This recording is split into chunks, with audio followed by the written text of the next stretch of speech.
everyone, and welcome to the Universal Studio Tour. Please give a warm welcome to your guide, me.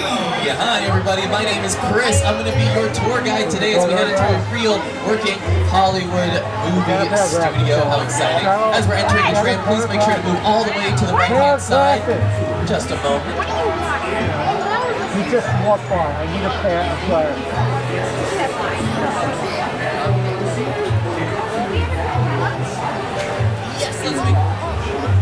Let's make sure we're moving all the way to the right-hand side so we can fill all available seats. Also, make sure you grabbed a pair of 3D glasses like these here. You're going to need them twice in our adventure today. If you did grab a pair of 3D glasses, not to worry, just raise your hand up in the air, wave it around like you just do care, because you do want a pair of 3D glasses for our tour today. Also, if you have any young ones with you whose feet don't quite reach the ground, go ahead and move them towards the center of the tram, away from the tram gates. Speaking of the tram gates, if they're still open and you're sitting on the left-hand side, watch your arms and legs when they come down. You don't want to get anything impinged. We're going to get set to head out in just a moment.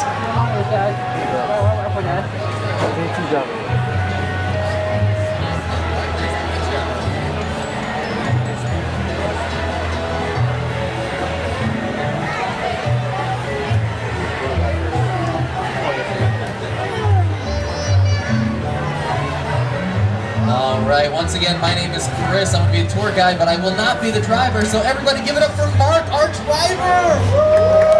Yeah. Now wave goodbye to everybody in line, because we're heading out. We are taking an adventure. And there is another co-host of the studio tour that I should introduce to you.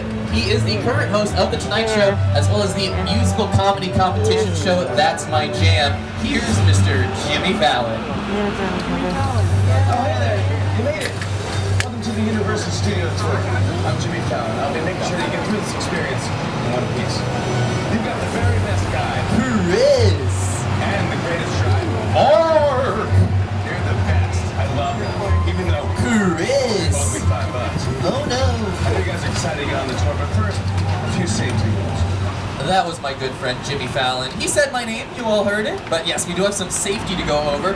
First, if you need guest assistance or you have a medical emergency, if you drop something of value off the side of the tram, or you have any sound or video issues, reach up and grab that red emergency cord that runs along the center of the ceiling of the tram, and I will be back to assist you as soon as it is safe to do so. Otherwise, during the entire tour, please stay seated and keep your arms and legs inside the vehicle at all times. Remember to use that red cord above your head if you need any assistance. The studio is private property, and if at any time during the tour you drop your phone or just can't wait to use the restroom, pull that cord and remain seated.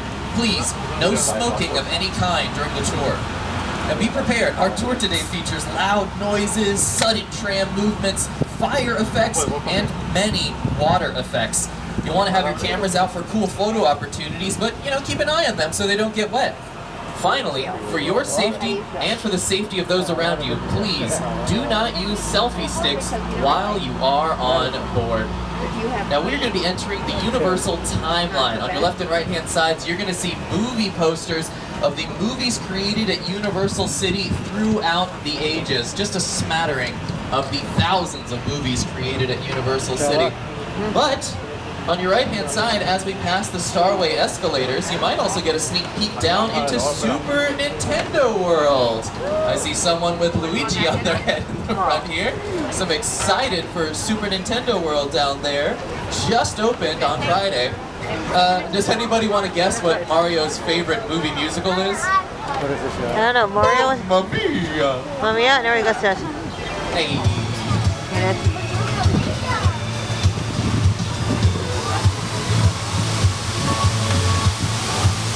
But yes, the movie posters throughout the ages here on the Universal timeline, created here at Universal City. And we are, in fact, a real city. Our opening day was March 15th, 1915, and our founder, Carl Laemmle, dubbed us the strangest city in the world. In fact, on the right-hand side, we're going to be passing by our very real fire station, Fire Station 51. These are real fire trucks, real firefighters. They are not paid actors. They are not paid picture cars. They are real parts of our fire station. We also have our own sheriff substation as well as our own zip code here at Universal City. Now the Universal timeline is going to be taking us into the Universal front lot. Now the front lot houses the majority of our sound stages here at Universal. You might be asking, what is a soundstage? It's essentially a giant soundproofed warehouse that productions can come in. They can build whatever sets they need, whether it's a sci-fi spaceship, a fantasy castle, a haunted house, a not haunted house, whatever they need, they can build it inside of a soundstage and film inside as well with near total control over their environment. Most productions will typically film the majority of their project inside of a soundstage, filming all the interior scenes. And those take place in the front lot. On the left-hand side, this is one of our largest and oldest sound stages, Soundstage 12.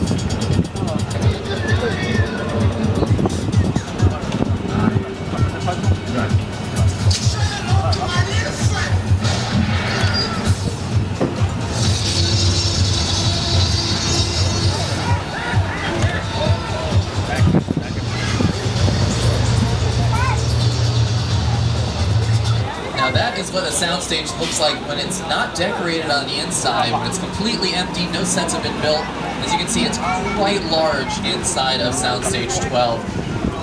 Free to build multiple sets inside.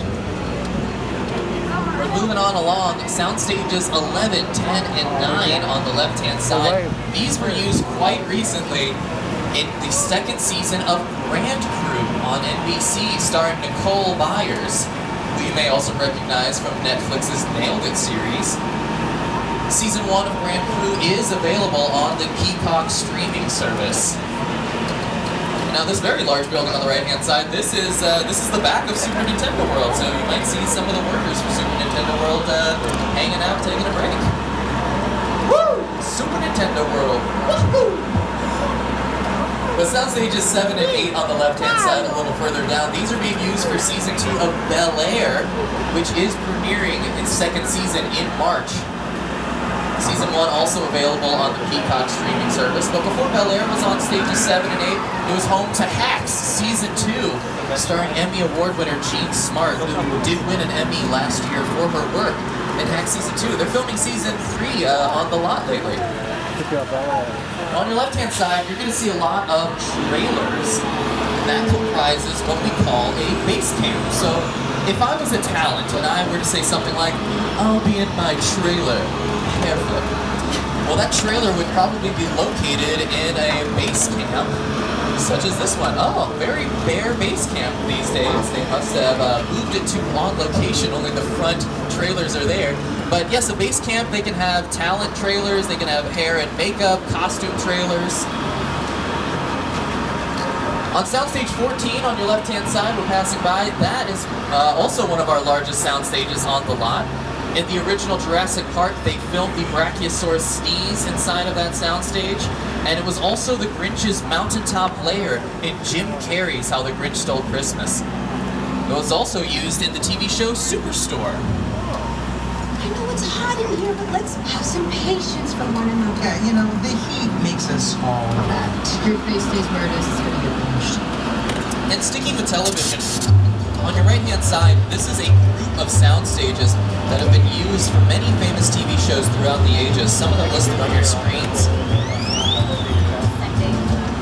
In recent memory, these sound stages have been used for Never Have I Ever, the Universal television production brought to us by Mindy Kaling, available on Netflix. They filmed season 4 last year. And also recently, these sound stages have been used for the new Quantum Leap series. The new Quantum Leap, which is starring Raymond Lee and Ernie Hudson, is a sequel to the 90s Quantum Leap series with Dean Stockwell and Scott Bakula.